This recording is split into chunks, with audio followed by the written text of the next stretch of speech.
Om Shanti, everyone. Welcome.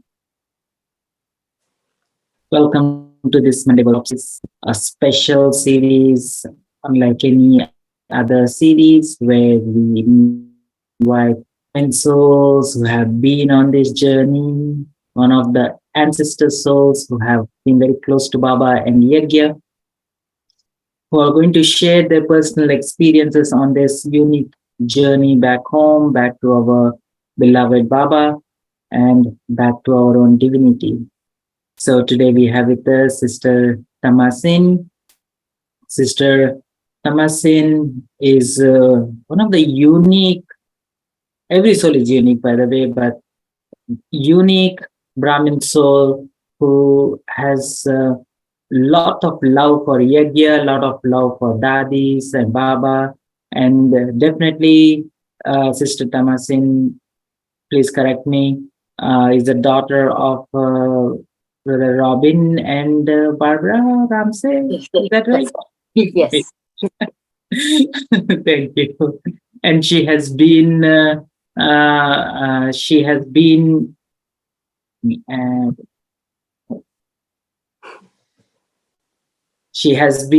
close to Baba and Yagya since her young age, and she has a very unique journey. And she's serving the Yagya and serving the task, Baba's task, in a very unique way. She has been with Baba since 1984, almost like 4 decades. Most of her, she is close to Baba. That's a blessing to have, right? And she has a career in TV, and also she also has some martial arts.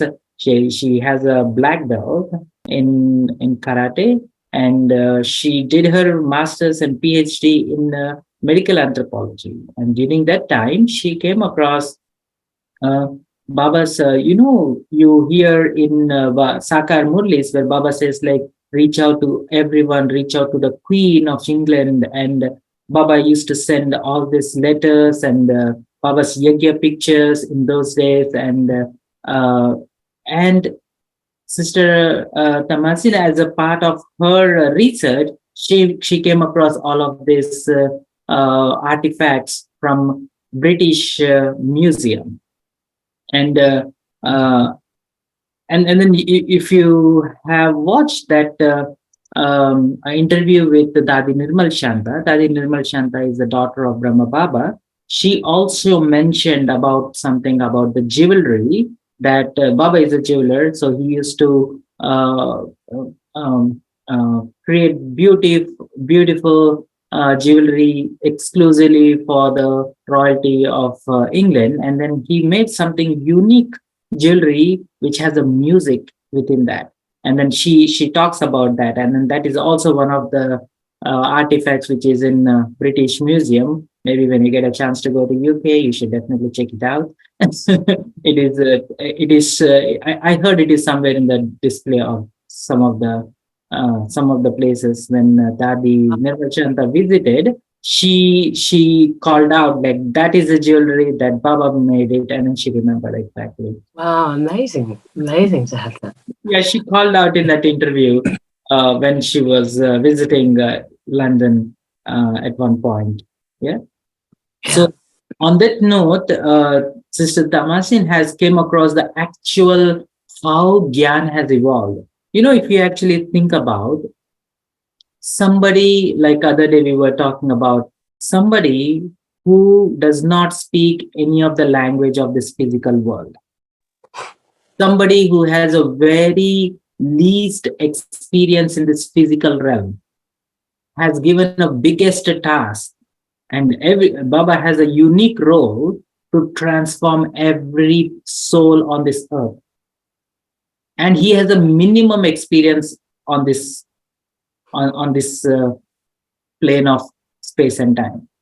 Yes. And he has this highest task, and everyone has lost touch with the connection of the soul. So it is very tough problem to solve. So Yes. and it is not a if you actually put yourself in Baba's shoes and then think about how can you And then how can you reach out to each and every soul and invoke that memory, ancient memory within them, that they are souls, we came from the soul world, we have a divinity, we have to return and invoke that, and to reach out each and every soul, and nobody can understand that language. And he does not have a language of his own, right? So how is this yagya started? How did Baba came? Why Brahma Baba was picked out of all of this billions of souls? Why only Shiv Brahma Baba? And it's a very unique thing to, if you really churn about. It's a little deep, but if you really churn about, how did you, how Brahma, if you actually understand how the yagya has evolved over a period of time, even the philosophy has evolved over a period of time. That Indeed. that will when you put this perspective in your mind, that Baba's task is to transform whole world, invoke this awareness that everyone is a soul and it's time to return home and cleanup has to happen, and we are going to come back in a very beautiful space back. So this heavy task which has to be done, and those who cannot relate to that, how is it going to start? And it's a very unique journey, and especially when there is a beautiful documentary, Mr. Tamsin, as out of her research, she has produced. I'll put it in the chat. You can watch later. And it clearly says, like, initially, Yagya was not have a understanding of even the soul. What is a soul? What is Baba? Who is Baba? What actually is happening? And none of those understanding is there for the first 15 years, literally, or 14 years, right? Yeah. And then for the first 14 years, what actually happened? How did Shiv Baba win over Brahma Baba and all the daddies' confidence? And then how did they recognize Baba? And how did recognition slowly start evolving? And how it can go hang in there and then follow through whatever Baba is saying. Like if you actually see Mama's words are like, somebody is driving it, I have trust in that. And then there is no black and white clarity, Yeah. like, who is this? Right? Yes. So it's a very interesting journey that we are going through. And again, why we are talking about this now? Baba says, like, Adi so and whatever has happened in the beginning days, similar things will start happening in the ending days, right? Whatever tough time Badis have gone through, and if we recognize what is, where did they find the strength to get through those tough times, we need to learn and embody those capabilities now so that we can get through the tough times that are going to come now, right? It is So not just true. a nice to see. There is some action that we have to take based on all of this understanding. Yeah. So without any further ado, I would like to invite Sister Tamasin. And I just want to also call out that Sister has been representing United Baba's Yagya in UN in the field of animal protection, and she's a big um, advocate of the role of uh, the elements and the animal life has to play in the whole of the tapestry of our existence on this physical realm. So she currently lives in a remote forest, taking care of all the animal life and serving the animal life. We get to hear a lot about that too. So without any further ado, I invite Sister Tamasin. Welcome, and we are very Right. excited to know. Thank you. Thank you so much.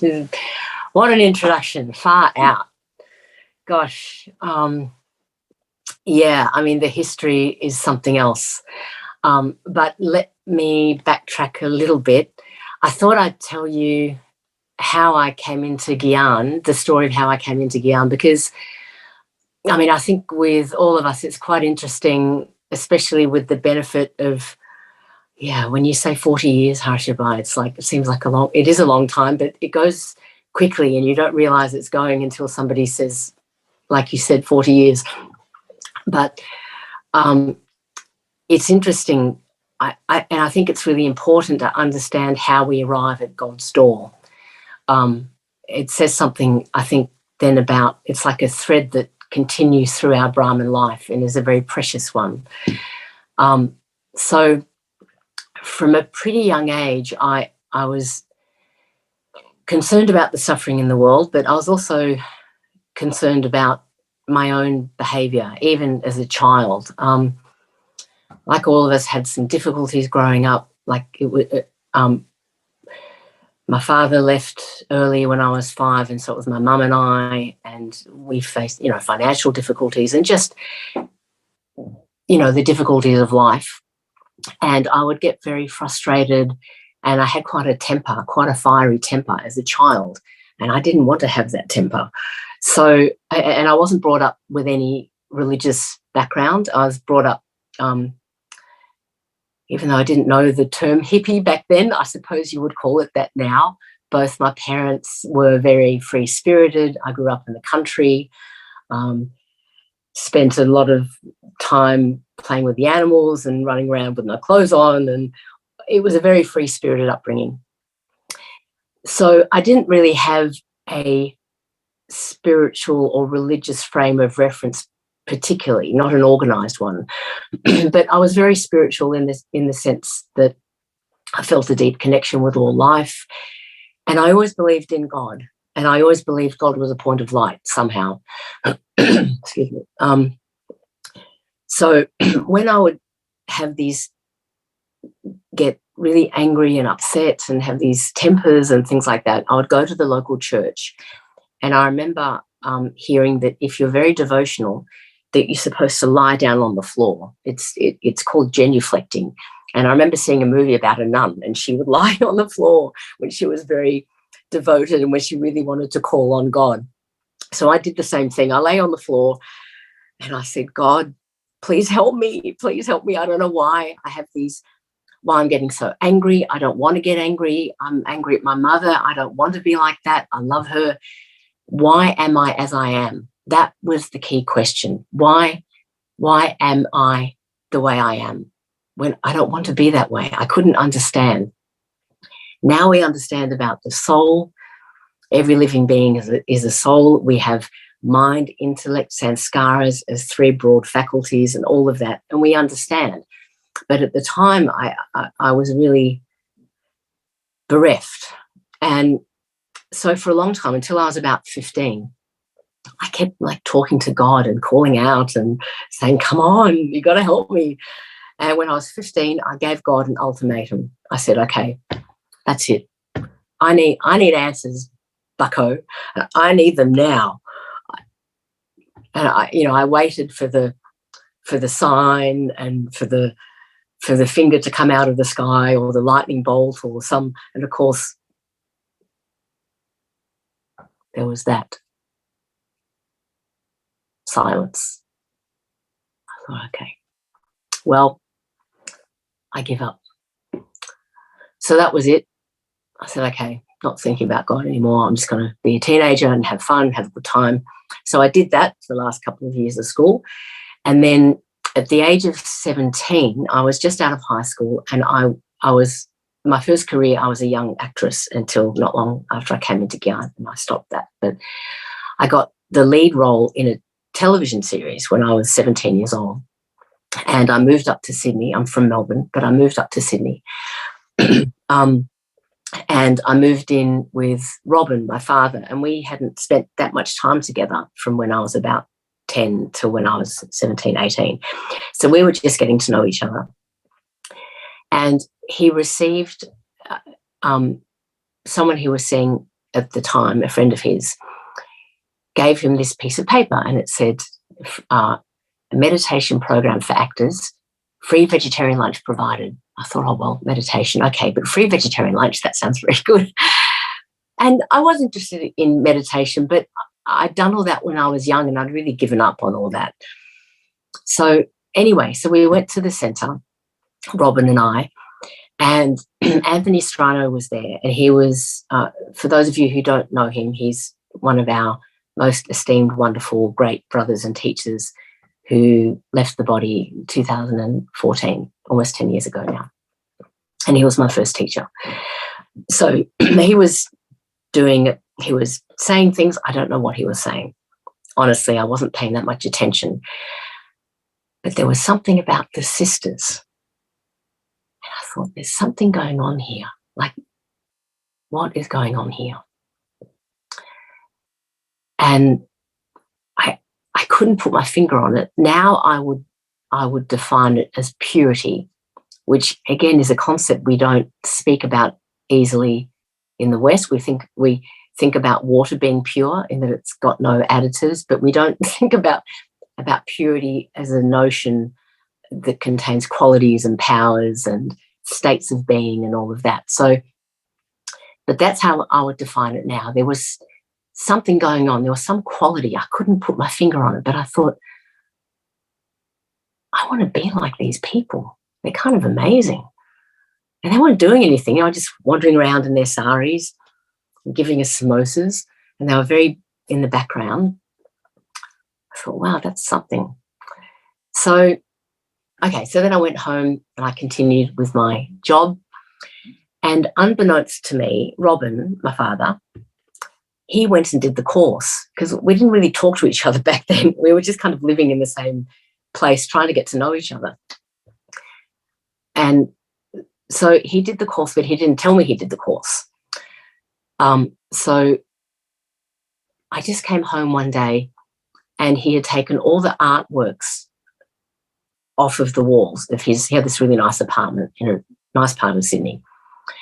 And replacing them were all the Indian pictures. So we had, Lakshmi Narayan, and we had the bouquet of virtues. And these are all actually great pictures. They're very demonstrative, very illustrative. But if you have no background and don't know what's going on, there's one of Ravan, like the personification of the devil, so to speak, or of darkness, holding the world in his claws, and the sisters with what looks like a petrol geyser putting oil in the ears of the Kumbhakarna, of the sleeping giants. All of these things, highly symbolic. I didn't know what was going on. I just thought, my dad's going a little peculiar. He stopped eating my cooking. He wouldn't tell me why. He threw away all his records. He was suddenly wearing all these white clothes and he didn't tell me anything. I didn't know what was going on. And then finally, he left a piece of paper on my bed. And it said, 16 points on how to become an Avyakt Farista like Prajapita Brahma. And the only bit of that sentence I understood was 16 points on how to become. I didn't know what any of the other words were, but at the bottom, it had the phone number and it said the House of Raj Yoga, which was the name of the centre where we had originally gone for that program. So I thought I'd better find out what's going on. So I rang the centre. I did the course with Sister Pam. You may know her. She's very thick red hair, very old, elder, senior sister. 1979, I think she came to Baba. And then that was it in a way. But nevertheless, when I came into Gyan, to be very honest, I didn't like the Murleys. I found them hard to really understand. I found the language a bit judgmental, a bit elitist, I just didn't like them. And I'm being very honest here. I know it's live stream, but nevertheless, I also didn't really understand about celibacy. I grew up thinking that was the natural expression of love between two people, and I still think that in a way. But of course, for a dedicated spiritual life, when you're endeavouring to attain the higher states of being, that's a different thing. If you want to live a normal life, that's one thing. But it took me a long time to understand that. So in a way, it's not like I even wanted to be a Brahmin. And I'm getting to the point of why I think this is important. But I wanted to want to be a Brahmin, if you know what I mean.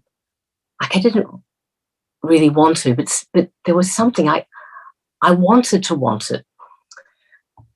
There was that quality about the sisters. I remember seeing a picture of Mama and thinking, gosh, there's something about her. Like, what is this? I saw a picture of Brahma Baba. I felt he was a bit official somehow, so I wasn't so into Brahma Baba. But I suppose my point and my learning from this is that, you know, some people start the path of Raj Yoga and they dive headfirst. They have a huge awakening. They go, oh my God, this is the answer. This is what I've been looking for. And the next day they're immersed and they're dedicated. It wasn't like that for me. The knowledge, in a way, the knowledge wasn't new for me. I knew I was a soul, because I used to do this practice when I was little, of sitting on my bed and saying, I would chant, I am me, I am me, I am me.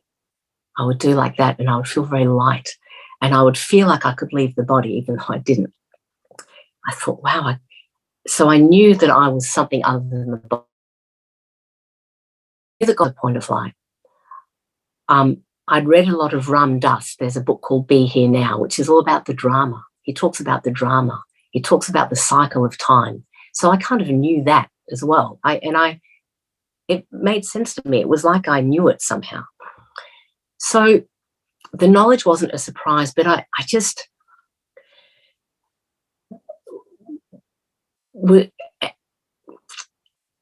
wanted to do it, but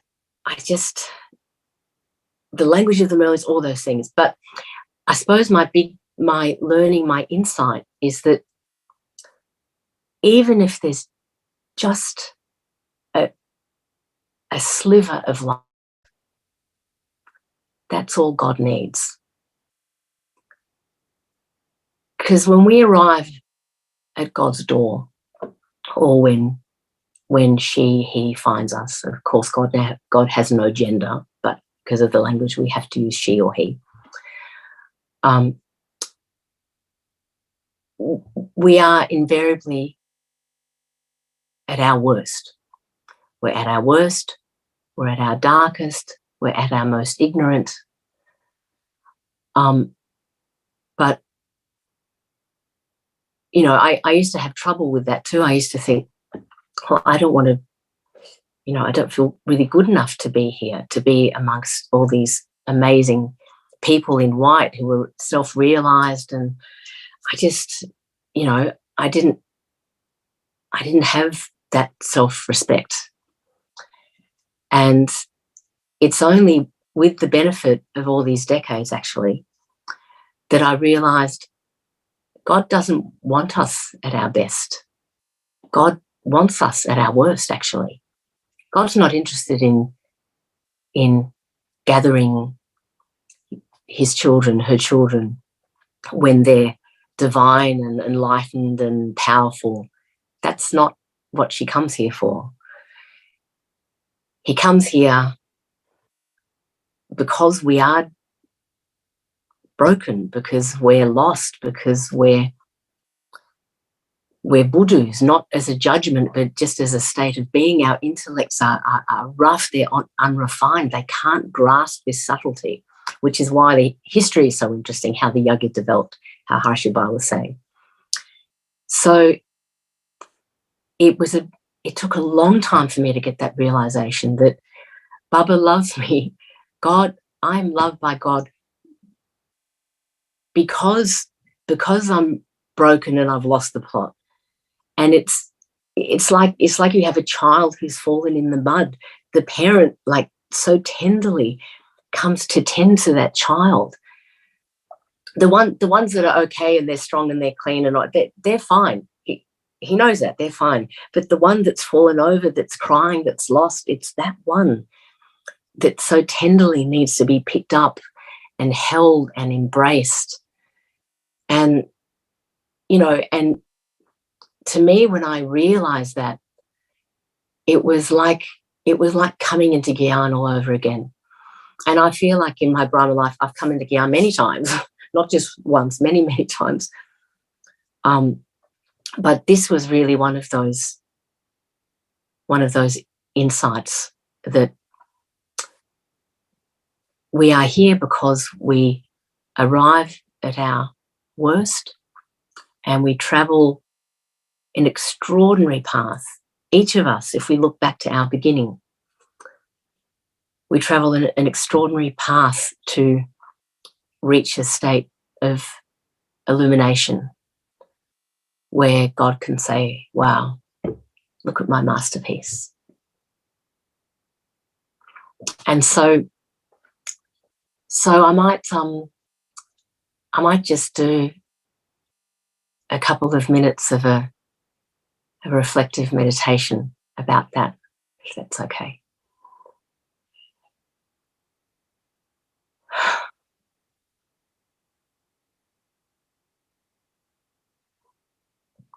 So, whoever I am,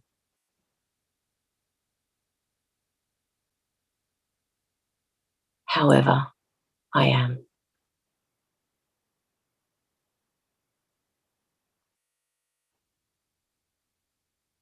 I, the soul,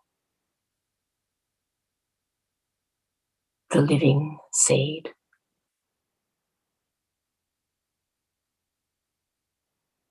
I am here.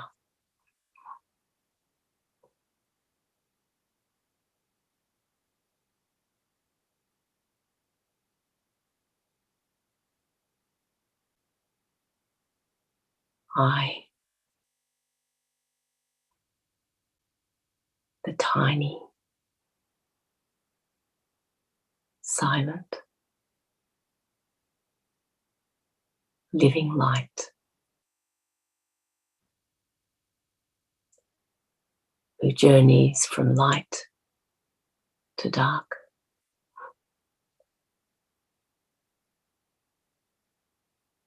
and in God's arms, I return from dark to light.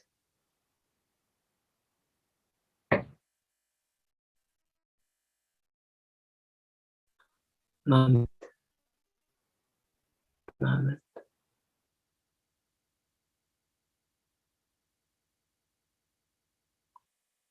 step by step.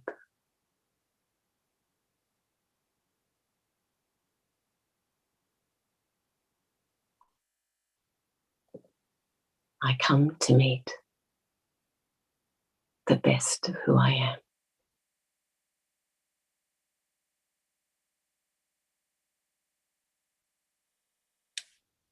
But I welcome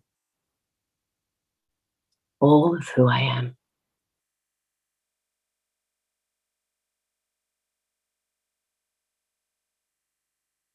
The parts of me that have been uncertain, the parts of me that may have lacked courage,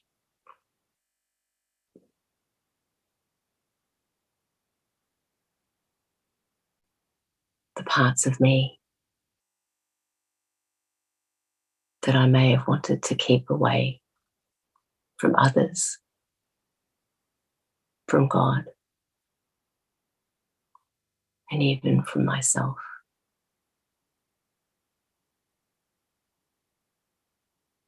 I welcome them all back home.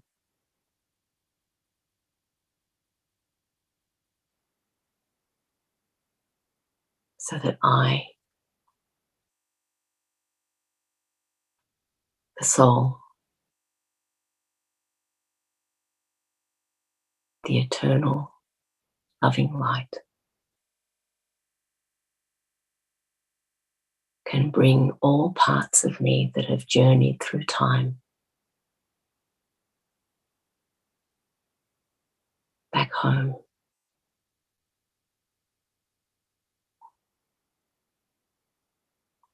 Back into my own heart.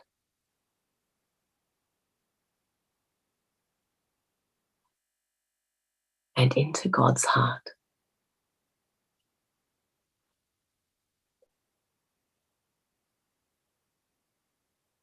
Where I find my ultimate belonging.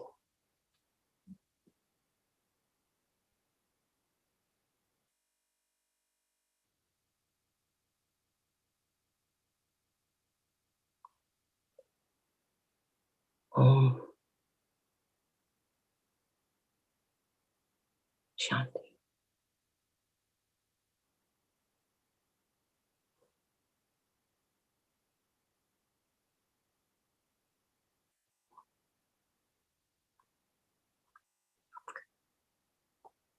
So I think it's really good to think of our own story, to reflect on how we came into Gyan. What is this thread that's continued? Because that will be with us until the end, what we call the end, and I think through time. So now, Harsha, I hope you don't mind. I'm actually going to get a glass of water because I forgot to get one. So is it okay? I'll just depart for a moment, but I'll be back in 30 seconds. Sure thing, sure thing. So in the meantime, let me quickly pull up that video where I talked about Om Mandali. Fantastic. That'll be okay. I'll be back. Yeah, 1 minute. I was wondering how many of you have seen that short video, like it's like 30 minutes short clip that was made by Sister Tamasin. Let me just quickly pull up.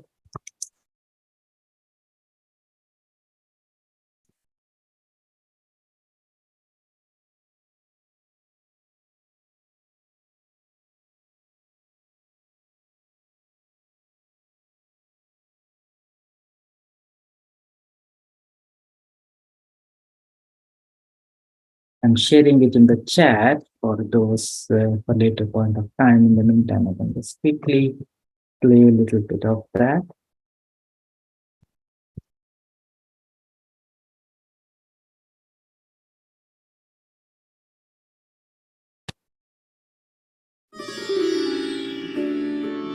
Welcome to the story of the Mandali.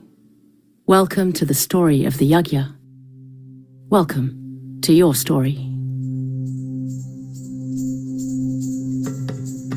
The Brahma Kumaris was founded by the son of a schoolmaster in Hyderabad, Sindh. He was born Lekraj Kubchand Kripalani on the 15th of December, 1884. Lekraj was a jeweler and referred to as Bahai Lekraj.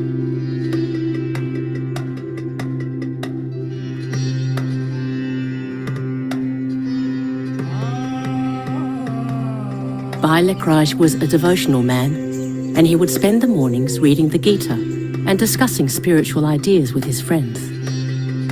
But as his interest increased further, his guru advised him to start reading the Gita to others, to help his understanding.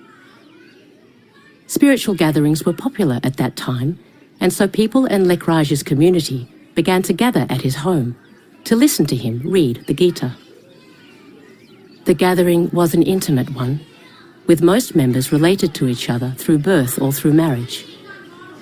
With husbands and fathers away for long periods on business, satsangs gave women and children the chance to come together in a positive and fruitful way.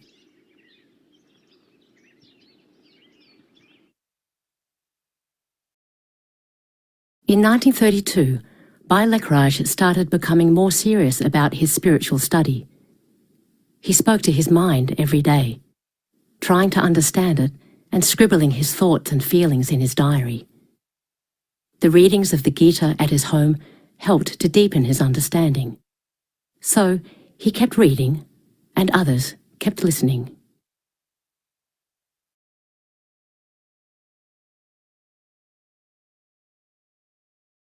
In January 1934, Lekraj's uncle died. This was a decisive moment for him, and he began to turn his mind even more deeply to spiritual matters. Bahai Lekraj became Satyana, meaning 60-ish. At the age of 54, Lekraj entered Vanprast, the age of retirement.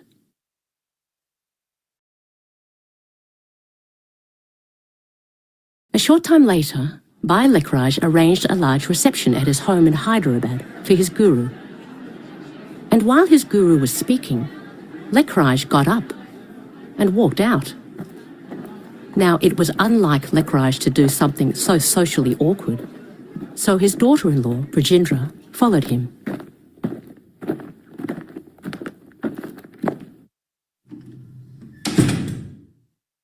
And as she watched, Brajendra reported seeing light around Lekraj, and she felt bodiless. She reported hearing the following words emerge in a whisper from Lekraj's mouth.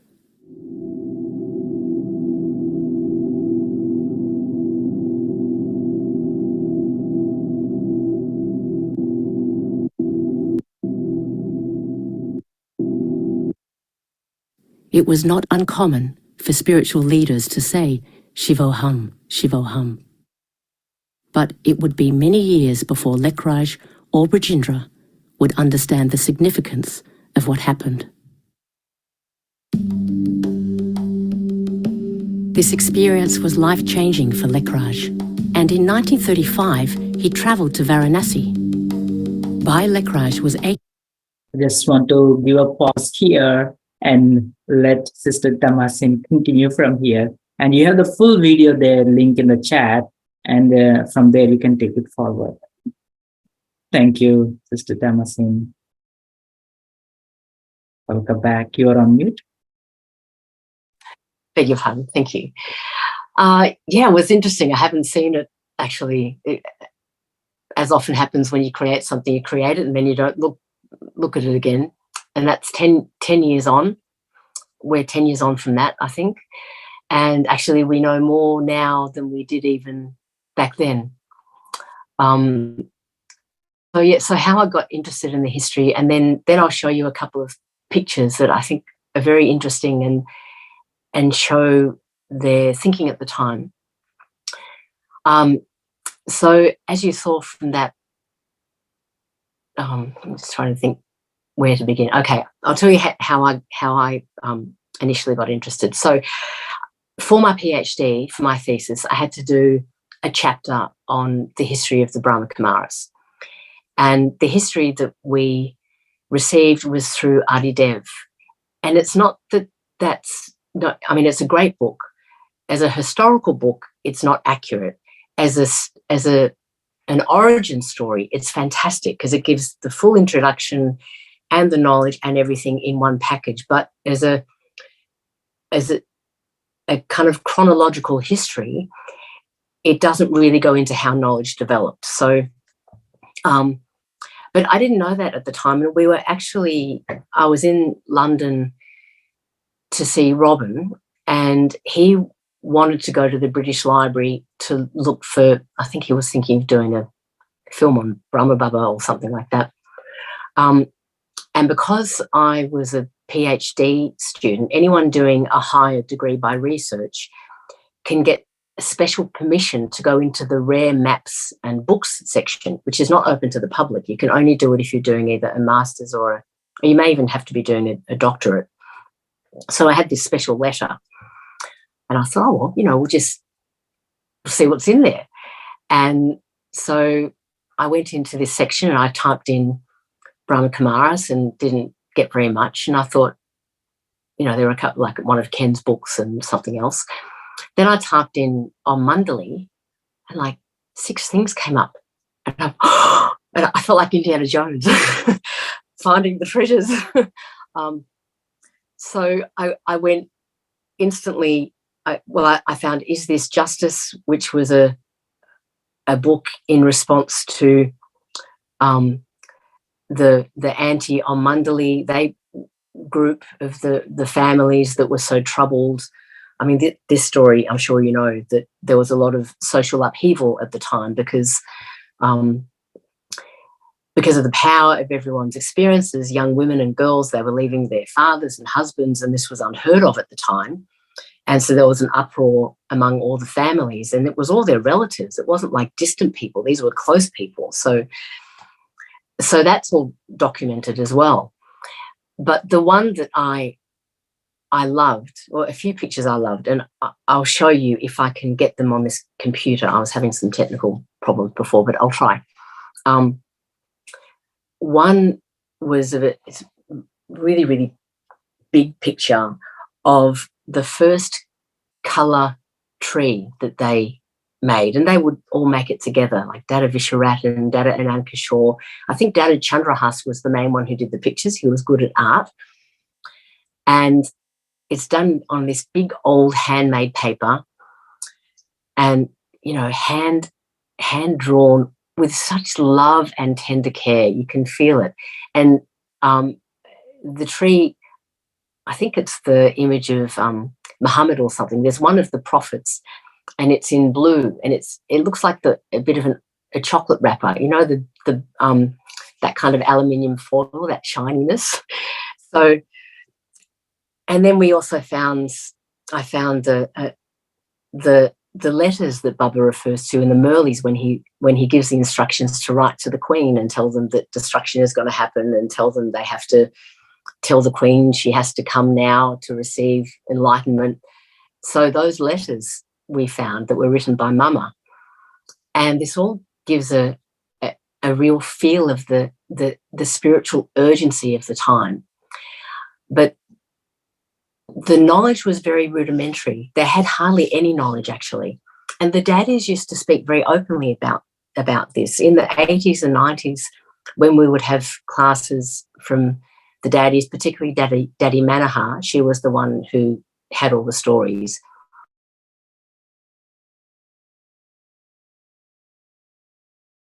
They were all having visions, and that they didn't have the detail of the knowledge back then. And to me, this makes sense. Like, I really thought about it. And it's like you were saying before, Harsha, like God who is beyond. God takes a human form, but God is not human. God comes into the body of a male, but God is not male. I mean, God is not a human being. God, you know, that one is unlimited, utterly silent, utterly from Mulvatan, right? From the world beyond, the world of essence. And here we are in the world of talkie and movie and stuff and coming and going and this and that. And so how would that one make himself known? God is not a dictator. God is not going to come and command or demand but someone so subtle has to make herself known to the intellects of the most ancient souls that are now iron. These intellects are tough, they're stone, they're iron. They're full of bhakti. They're not going to grasp subtle notions of a tiny point of light, a luminous, self-conscious being. I mean, without the framework of bhakti. I mean, they understood some of these concepts, but only in the framework of bhakti, because Brahma Baba was from the Vallabhacharya sect, which was Advaita Vedanta, which is non-dualism, which is essentially omnipresence. Well, not quite, but more like I'm God, you are God, we are all part of God. Aham Brahmasmi. It's not, I mean, you could academically argue that's not exactly omnipresence, but let's say for this discussion, it's a version of omnipresence. So now I'm going to show you a picture of the first cycle, and it will give you a sense of how things were back then. So let me see how I go with sharing. I'm going to stop my video for a moment and see if I can share.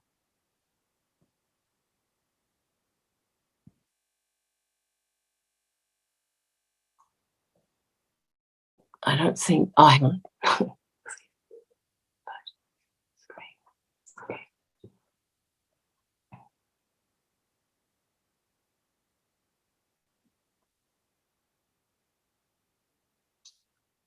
So this is my first time trying this, so forgive me.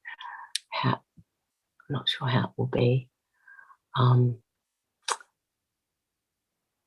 can see how.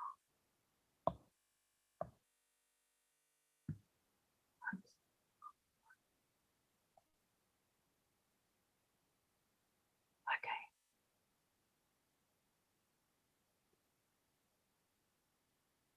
So is it okay? Can you see? Yes, we can see. Okay, thank you. Just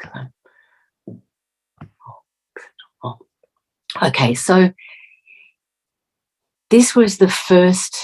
They did have a pencil drawing of a cycle, but it was really just the swastika with. I mean, I can show you that too, but this one, I think, shows that this was the first knowledge that they had.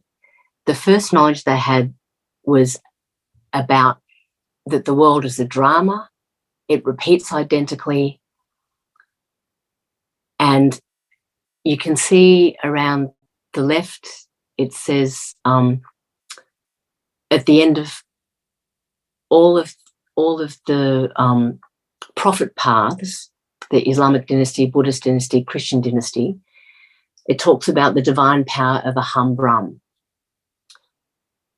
Whereas the inner one, where it says the Brahman deity dynasty established by world almighty authority Prajapita Brahma, because they believed that, you know, they're seeing Brahma Baba, they believed it was God Brahma. They didn't know about Shiva. I mean, despite that incident with Brajendra Daddy, a lot of people had that experience at the time. A lot of gurus would say Shivoham, Shivoham. So even though it was significant, it was only significant in retrospect. With the benefit of knowledge in the 50s and even 60s, knowledge only became really pucka in the 60s. Then we could look back on that incident with Brajendra and say, oh, okay, so that's what that meant. So Shiv Baba came then and identified himself, but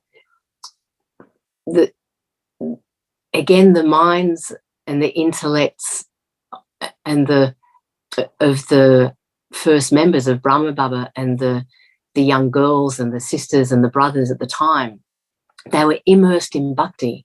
They wouldn't have understood that. And also, from what I understand, Shiva and Rudra is one side of bhakti, and Krishna and Brahma and Vishnu is another side. So they were having visions of Krishna through Brahma. So they presumed that this was God Brahma. So I mean, I could go on like for hours on this, but just so you can see that innermost one, Brahman deity dynasty established by world almighty authority Prajapita Brahma through divine power of Aham Brahmasmi. So they distinguish between Aham Brahmasmi and everyone else being part of Aham Brahm. Now, how to translate that? I mean, many of you Hindi wallahs would know, but I've asked Hindi wallahs and it's always translated differently. But essentially, I understand Aham Brahmasmi, I am Brahm, Brahm is me, and that Brahm is the divine entity, and I am of that. So that's kind of what they thought, because also they were having visions of each other as deities, and that's all that was happening at the time. So it seemed to me, and you can also see infinite divine light around all four sides. Infinite divine light, infinite divine light. They didn't know about the point of light. They would have visions of infinite divine light and visions of Krishna. So they Shiv Baba, this tiny, subtle, almighty, powerful being, had to gather them all together and pull them from I am God, infinite divine light, Brahma is Krishna is God, and he had to pull them through experience because knowledge would not have sat in their intellect. So this is why, and everything I'm saying is my own interpretation, of course. Others may have something else to say, but what strikes me is that Shiv Baba, the Almighty One, had to just give them experiences to, like, in a way, open their hearts, make them feel a sense of belonging. Because bhakti is longing. Like, bhakti is when you want something, you're seeking something. But this belonging was key to them feeling a sense of cohesion, feeling this incredible self-respect that they were somehow chosen, that they were God or part of God or one with God or whatever it was. Probably, I think, variations of all of that, so that they could lift themselves out of bhakti and their intellect start to become more refined so they could catch bits of knowledge as time went on. So I'll stop with the tree now, with the cycle, and I want to show you another one. See if I can get back to the right. I'll show you this tree. So just to show you a bit of contrast. So this was the tree from 1942. Again, you can see infinite divine light everywhere. And still the knowledge of the cycle is in there. And it's interesting that was the first understanding they had about the drama and the cycle, because it's far less subtle in a way than the soul or God. And you can see here, down the bottom, that the confluence age was established on the left, Gyan Suryavanshi deity dynasty established by Divine Father Prajapati, God Brahma. And then on the right-hand side, sorry, Robin just came in and brought me another glass of water, so I got a bit distracted. So, but anyway, down the bottom on the left, you can see there's the reference to Prajapati God Brahma, because there was no, apart from infinite divine light, there was no evidence that there was anyone else. Brahma Baba felt there was someone else. Brahma Baba used to say, because I spoke to Daddy Janky about this, Brahma Baba used to say, there's another power working within me. But nobody cared. They just were in love with Baba. They were in love with Baba. They were climbing into his lap when they saw him as Krishna. They didn't care what he said. But he would tend to speak to those who were closer to being his peers, like Dada Anankishore. And he would say that there's something going on. I don't know what it is. There's some other power working. And you may have heard of Piyu. So Piyu was an entity that came in the body of a sister called Pushpa and spoke in that whispering voice that we're familiar with as Avyak Babdara. And now they didn't really talk about Piyu much after they came to India, because it was a little, I wouldn't say controversial, but there were, with everyone going into trance, people started, without the benefit of purity, it was kind of misunderstood and misused. So a lot of those things stopped. A lot of trance, a lot of mediumship, like with Pushpa. So the story with Pushpa is that she was a sister, and this entity would come into her and give knowledge. And it was that entity, Piyu, that gave Brahma Baba, or Lekraj, the name Brahma. She ended up leaving Gyan because she felt rather than just being a medium that Piyu would come into, like when Piyu came into her, they would create, they would make borg, they would make special clothes. She would get treated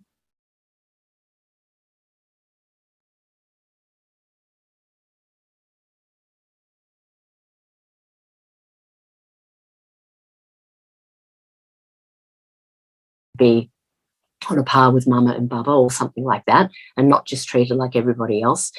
And so she formed what was called the Golden Group, and a whole lot of them left. And one of those that left was actually Daddy Janki's sister. And Daddy Janki's sister is the one that gave Daddy Janki Gyan. So it's all very convoluted because they were all family members, they all knew each other, they were all from the same community. So this is like an early one from the late 1930s, early 40s. And I'll just show you this other one because here you can see it still says Infinite Divine Light. See, this was the one with the blue. Remember I mentioned the blue chocolate wrapper? I don't know if it's a chocolate wrapper, but it looked like that. And these are all like hand drawn with such care, like each leaf. So lovely. So here you can see they've got new knowledge. It's no longer saying God Brahma. Mm. Now, is this okay to do this? Is this like interesting? And do you, because I can talk about anything, but I want to make sure it's interesting. And Harsha, were you going to say something? Yeah. No, this is good because one of the things is if we start understanding things, because pretty soon people will start getting to know all of these things. And it is important to understand and put things into perspective, why things happened the way they happened. Initially, it used to be Aham Brahmasmi, and then it used to be Prajapita Brahma, and then it became Prajapati Brahma to Prajapita Brahma. So then it's evolved. And then it is a black and white thing, like you are saying, like somewhere from the roof, breaking the roof down with the 10 commandments, black and white. Here are the 7 lessons, read and then become. So it's slowly started evolving. And when every time I think about this is what comes to my mind. Yeah. Either it is Brahma Baba or either it is us coming into Gyan, Baba finds us wherever we are. And from there onwards, he started to win our confidence, and we slowly start taking our hand one step at a time. It was Shiv Baba just giving it to Brahma Baba. Yes, Shiv Baba was working constantly on their minds and hearts and intellects, but Brahma Baba was telling the sisters to go into trance because he didn't have that speciality. He had the visions, but even how the subtle regions came to be. I don't know if you know that story, but that was in the mid-1940s, and it was Daddy Gulzar, and everybody was having visions of the celestial world and deities, but she went into trance. They would go into samadhi, they called it, and it was always like the same time in the afternoon. And so she went off, and she came back and she looked worried. And Mum said, "What's wrong? What did you see?" And she said, "Well, I didn't see anything. It was all white." And then the other sisters started making fun of her. They said something like, "Oh, Gulzar Ben, she saw a white cat, and so she thought she saw something white, but it was just a white cat." And they were making fun of her like that. And then Mama said, "Well, go back and find out what's going on." So she went back and she saw Brahma Baba up there. And she got a fright because I'd never seen Brahma Baba up there. She came back and she said to Mama, "Well, Baba was up there and he looked like the Baba down here." And Mama said, "Well, you've got to go and tell Baba." And Gulzar said, I can't go and tell Baba. You tell Baba. I'm not telling him." And she said she felt like she'd done something wrong because that nobody had seen that before. And of course, Mama told Baba, and then Baba very gently came to her and said, child, just, tell me what you saw. Can you go back and ask that one a question and just say, who are you? So she went, and I think this may have been a day or two later. I think it was not this was new, and it was, you can imagine Gulzar is like whatever she was at the time, 15, and it'd been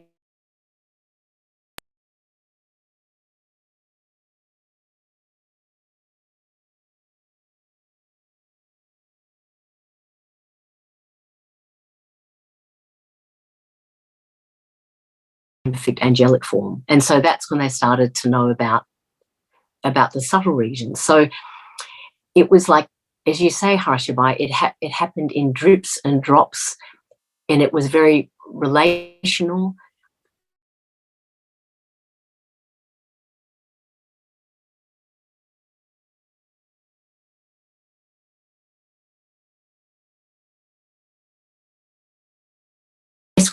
With the help of the sisters and the elder brothers and things, but he was responsible for all these young people that their worlds were turned upside down. He didn't want to turn them upside down, but they were leaving because their homes, because they were seeing him as Krishna. And he had times also when he was upset and confused and didn't know if he was doing the right thing or not. We would hear about that in the stories. But anyway, but this tree is interesting because it shows like the arrows. It's where they first work out that Brahma becomes Vishnu, and you can see that arrow to the Vishnu in between Mama and Baba, and then the arrow off to the left, Vishnu bifurcates. There's something in the documents from Japan in the 1950s when they went to the conference of the World Religious Congress, and Daddy Kamaka, or Daddy Prakashwani, but known as Kamaka at the time, Daddy Ratamahini and Daddy Anankishore, they went and they gave a speech, and that was in 1955-56, and that's a really important one because it talks about how different, it gives an indication of how different the knowledge is then, because they believed that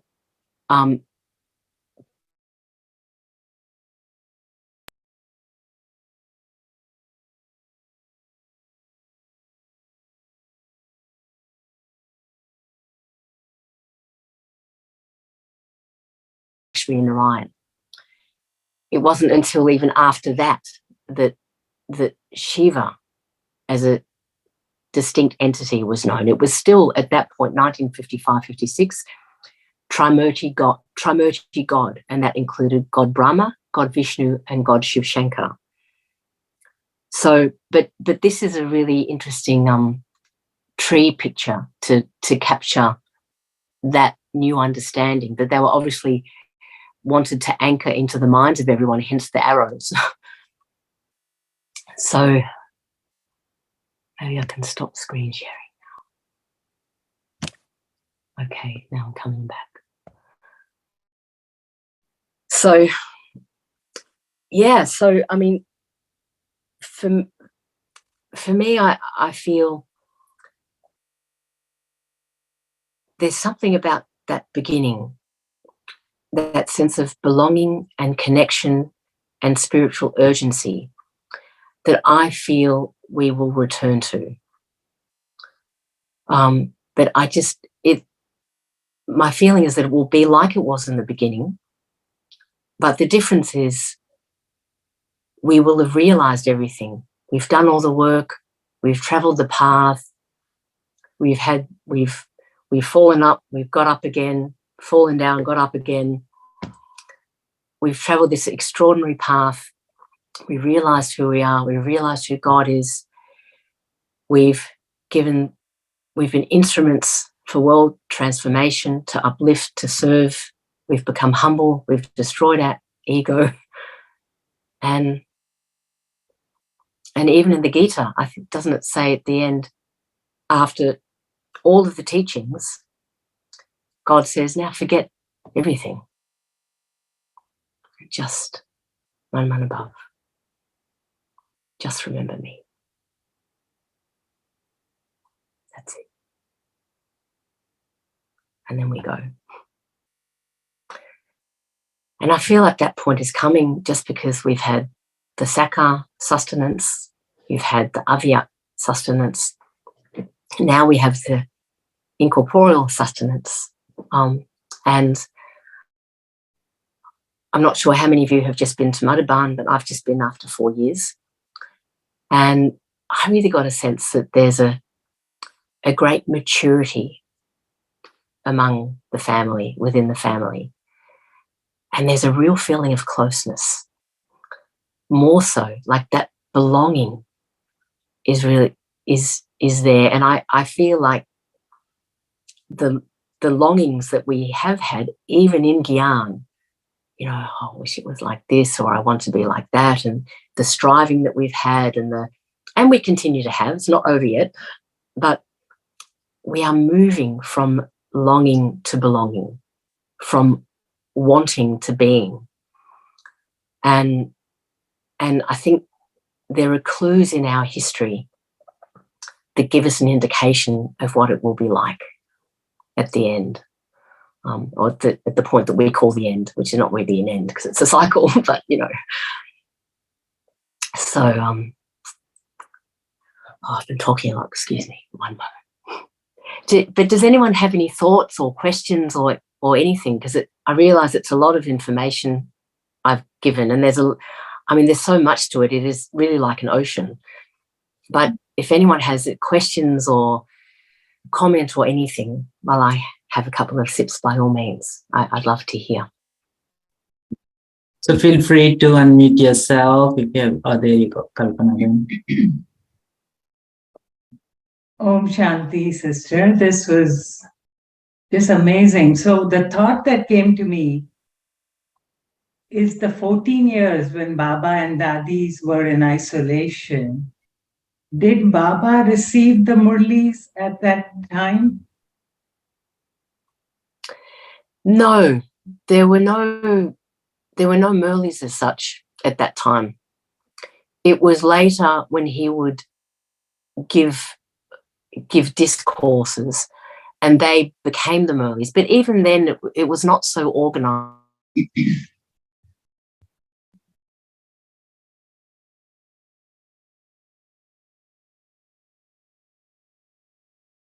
So was Baba receiving the knowledge? Like between 1950.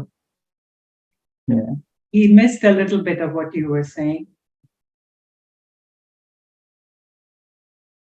I think there is an internet problem. So just to add to your question, so the point during at that time, right from the beginning, Baba used to have a lot of churning. If you actually see in 1932, Baba already started talking to his own subtle organs, which is he's talking to his mind, he's talking to his intellect, he's talking to sanskaras, like why is this, why is that, I have to be the master, and things like that, right? So as Baba was going through this journey, so a lot of his churnings, whatever his churnings, that is the churnings that they were feeding off of. And definitely Baba is also working, Yagya is working, their own part is slowly start revealing. They start resonating with each other. This makes sense. And Baba is refining that from his own churnings. And then that slowly started sustaining them, keeping them going and going. And that is what the sister was showing in different pictures as we move forward from 30s to 40s to 50s. The pictures got refined. And how are they getting refined? Brahma Baba is doing a lot of churning. Churning is not just picking up Vedas and then reciting. Churning is like he's trying to practice whatever made sense, and then Baba was giving deeper insights, and then he felt like, oh yeah, this makes sense, and he's going further deeper and further deeper. So the whole process of yoga and bhakti that happened in 14 years is how refined the knowledge is starting to get. And then they were sharing, they were practicing, they're going on and on and on, right? And then that's and then once I'll let sister continue. Sorry, we laughed. You know, you have some good points too, Harsha. yeah, one thing that was interesting is this year I met someone who has a Murley from 1958. So we don't have Murleys from 1958 because a couple of times Baba got them initially when they left Pakistan to come to India. He said, leave everything. And also knowledge had changed a lot. So Brahma was responsible for bringing the current knowledge and getting rid of anything that was incorrect. And then in the early 1960s, he also again said, get rid of everything, because the knowledge between 1950, 51, when they arrived in India, to 1964, that was another transition period where things were clarified. And by 1964, they basically had the knowledge as we have it now. And I could say even now it's being refined, but that's another topic. Mm-hmm. So it's interesting to see this Murley from 1958, because I'm sure you can imagine, even when Baba said, get rid of everything, it's so precious to people, someone would have folded up a piece of paper and stuck it in their pocket. So this Murley from 1958 refers not to Shiva, but to P. It talks about P, the letter P. Oh, P. And I think that is another reference to Piyu, which just means, as the Hinduas would know, it means the beloved. So they knew they were speaking to the Almighty, to the beloved, but Baba wasn't yet anchored as Shiv Baba yet. And that was in 1958. So it's, I mean, just to say that it was gradual, it took time, to understand, like, who is this being, and for that being to identify himself in a way that can really be grasped and understood and taught and learned and passed on. So it really took, I mean, the Murleys we have are from 1964 to 1969, and that's for a reason, because it was the last 5 years of Brahma Baba's life that we had the knowledge as we have it now. It was anchored into 7 lessons. It's teachable, it's learnable, and it's the foundation of Raj Yoga. Before that, it was very much experiential, and it was God working. It was, we now know the name of the Almighty, Shiv Baba. It was, that one working very subtly at the time, and then revealing. And he said the other day in the Murli that he's not going to give the knowledge all at once. He has to give it bit by bit. He says that frequently in the Sakar Murlis. Mm-hmm. So I think it's wonderful. And I see it's 1:45. We could talk about this for a long time. So basically, the initial 14, 15 years, how did Shiv Baba transmit to Brahma Baba? Was it in bits and pieces? Because how did he transmit? Through visions or? Well, I mean, there was the sister Pushpa, who, when Piyu, who I understand to be Shiv Baba, came into her and gave him the name Brahma. Now, he could have identified himself as Shiva at the time, but maybe that would have been too confusing because of that divide between Brahma and Krishna and Narayan on one side and Shiva and Rudra on the other side in bhakti. I don't know. I would just have to surmise the reasons. But so he would give bits and pieces through Pushpa. He would give bits and pieces. She would give bits and pieces to the sisters through trance, and then Baba's own churnings, which helped Baba refine his own intellect. As we know, Baba says, churn the knowledge, it purifies the intellect. So purely the act of getting information from the sisters, getting information through Pushpa and his refining his own practice, this connection with the infinite divine light, which they had a connection with, all of that helped really refine Baba's intellect to the point where, because even though it was relational, he was the one, to the point where he could then grasp later the concept of the soul being a point. And remember, they in 1958, and Baba refers to this in the Sakar Murlis as well, they understood the soul as a point of light, but they thought that Shiv Baba was thumb-shaped. They spoke about Jyoti Lingam, not Jyoti Bindu. And actually, in 1963 or 64, let me say the early 60s, 62, 3, 4, something like that, Atom Prakash, who's a senior brother, not Toli, literature department in Shantivan, Brahma Baba went to him because they had the Shivalingam everywhere, the oval form that we see everywhere. Brahma Baba went to Atom Prakash and said, you've got to go around and put a dot in all the Shivalings, in all the oval forms. You've got to go and put a dot because God's a dot. God's a point. So, you know, that's what happened. I mean, the story came from Atom and he lived it directly. So, you know, it took that long really until the 62, 63, 64, whatever it was, until it was understood that God also is a point of light. Some people have real trouble thinking that the almighty, powerful, the one that's unlimited, you cannot reach the end of this great being, is a dot. I mean, we understand and we accept it, but I think for a lot of people it's tough to understand that the Murli that you'll get tomorrow, which was our Murli today, Baba says something like, you cannot reach the end of me. I'm unlimited.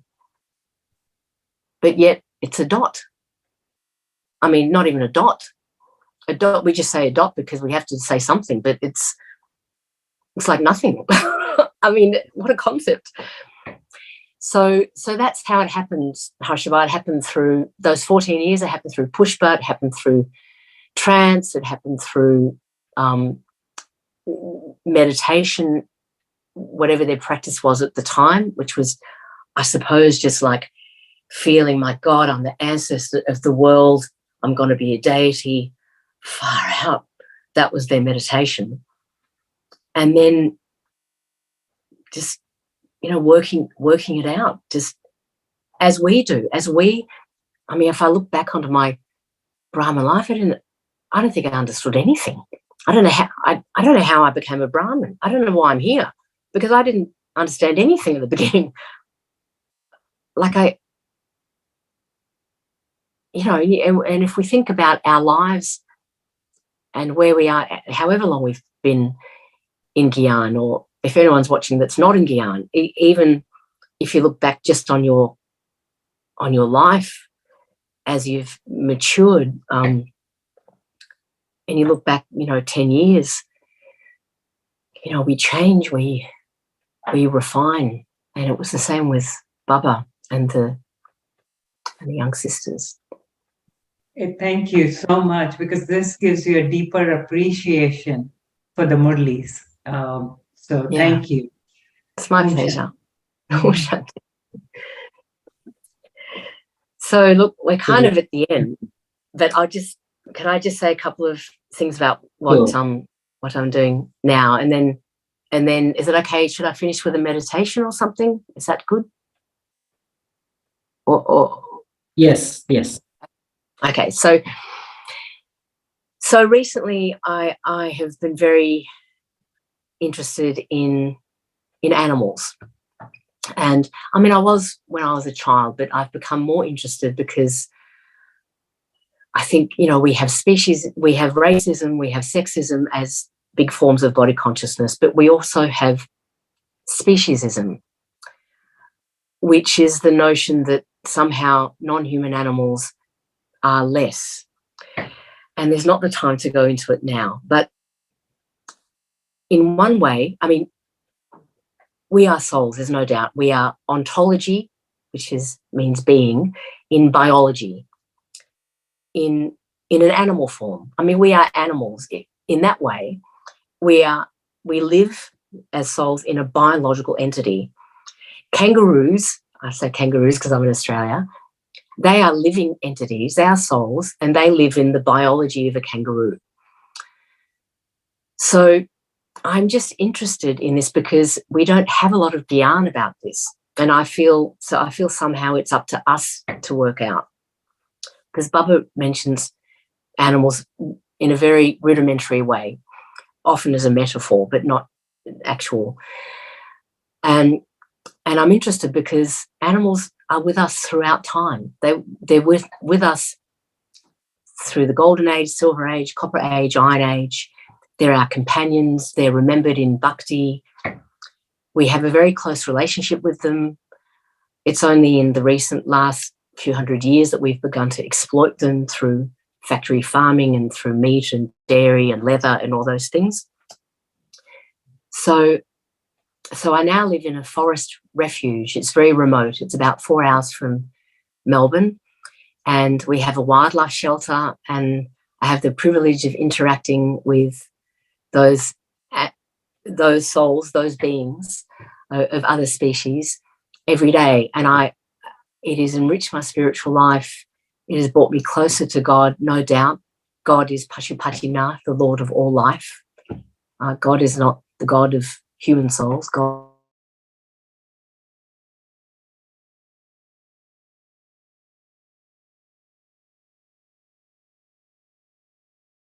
in terms of how I live my contemporary spiritual life, this connection with animals and nature is really integral. You know, this is nature. This is earth and water and fire. And so I feel it's that respectful relationship with souls of other species and with the elements in which we live. We've walked this earth for 5,000 years. So anyway, so I guess that's given me 3 minutes remaining. So let me say thank you to all of you. It's been a real pleasure to be here and a privilege to share with you. And I'll just finish with a few minutes meditation. And thank you, Harsha, so much for the invitation. Lovely introduction. It's great. Om Shanti Tamasin. I'm very, very thrilled to meet you because I met your dad. It seems like another kalpa, really. Back in Europe, in my early days as a Brahmin. And I can still remember it photographically. I think it was in London or it was somewhere on the continent. And quite amazing. So give my love to your dad, Robin. This is Claudia Ann. I sure will. Wonderful. Thank you so much for a wonderful talk. Shanti. Tamasin, I wanted to say hello and say how wonderful it is to see you. And I loved so what I loved that you shared about the animals too. I feel the same way. Yeah. Oh, look, thank you. It's wonderful to see your faces there and to know that you're there. It's really lovely. Wonderful. Of love. I wanted to ask how your dad is. How is Robin doing? He's amazing. He's great. He's recovered. He's fine. Well, no. Well, let me say though that he has physically weakened a bit. He suddenly today got a bit dizzy and breathless, but then yesterday he was moving furniture. He's 85 years old and has had 2 brain surgeries, so I have to remind him. Just yes, yeah. Om Shakti, I always remember you and your dad, we, always when Bab Dada was there, you all were always sitting in the front, No, remember? Yeah, so I was always there. When you all were there, I was there. And I remember, I told Harsha Bhai that I remember them very well. Amazing. Well, I was Yeah. at San Francisco, but in 1986. I haven't been there in a long time. Yeah. And I think I was much more shy then. And anytime there was a sister in a sari, I was totally intimidated because I just thought, oh my Yeah. God, they're fine and pure. And can I even speak to these beings, these gracious angels? Yeah. But now I'm becoming one, a gracious angel.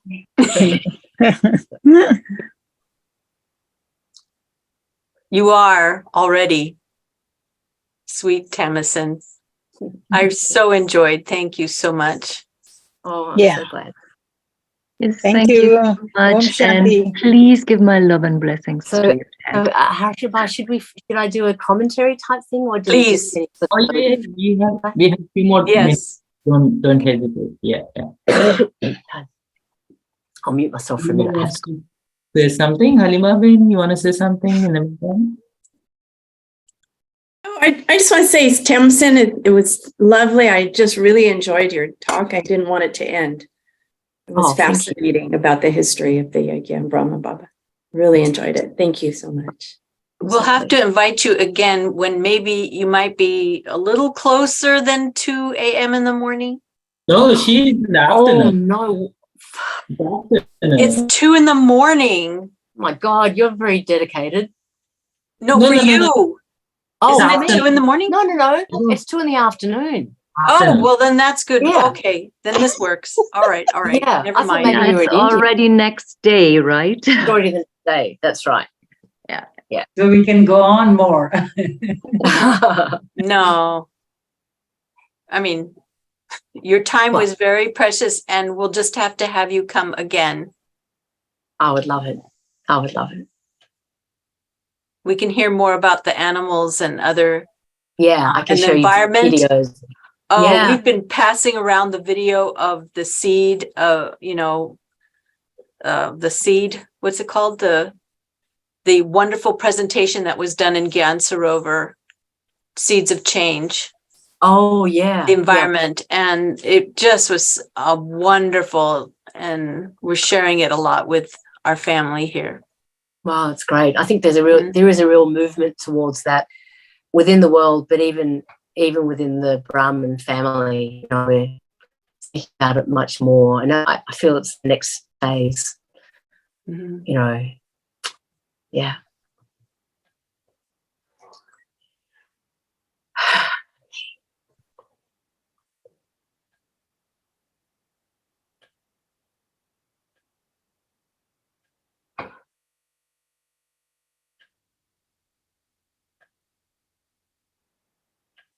So just settling with one breath.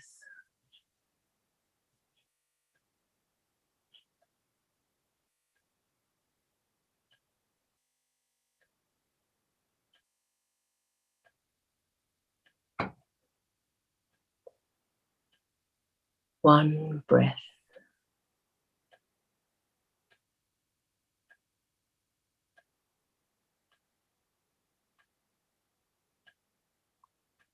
One thought.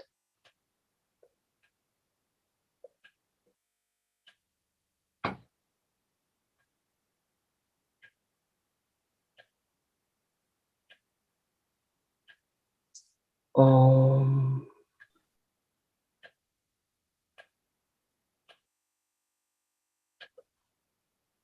Shanti.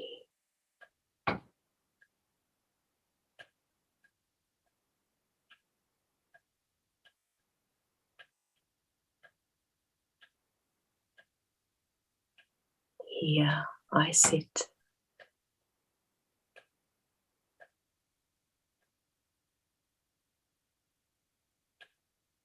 Remembering my beloved. My beloved who is beyond.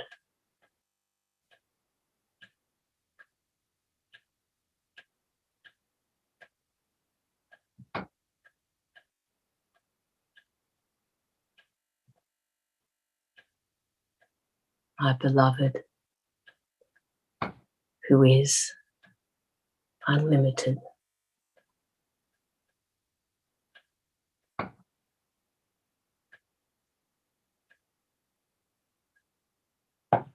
my beloved, who is never born.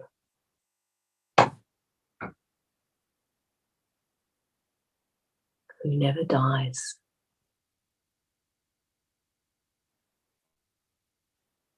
Beyond species. Beyond gender.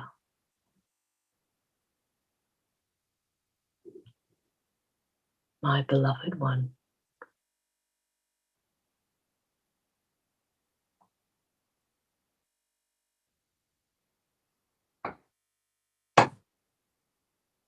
I remember you as I, the tiny little light, sit here in my mountain body, my earthen temple,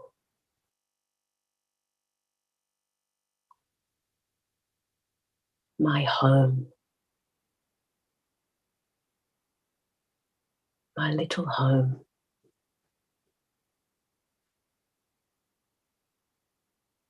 Where I can express my love for you through service, through words,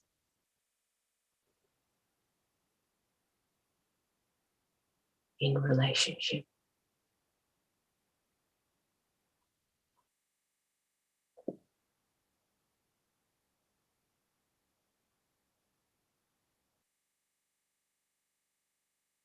We are worlds apart, yet we are so close, my beloved.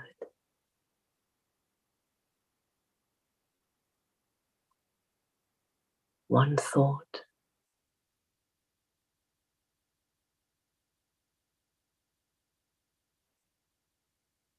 one breath,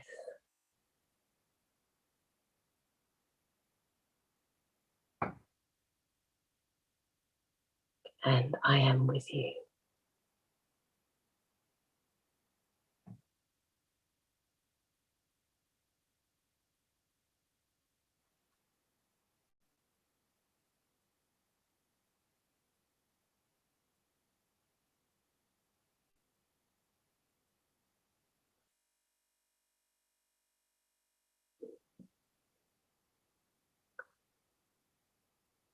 Om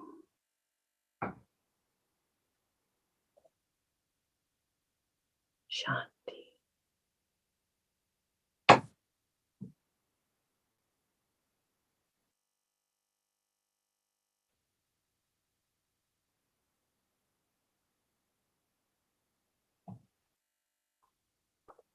Oh, thank you. Thank you very much.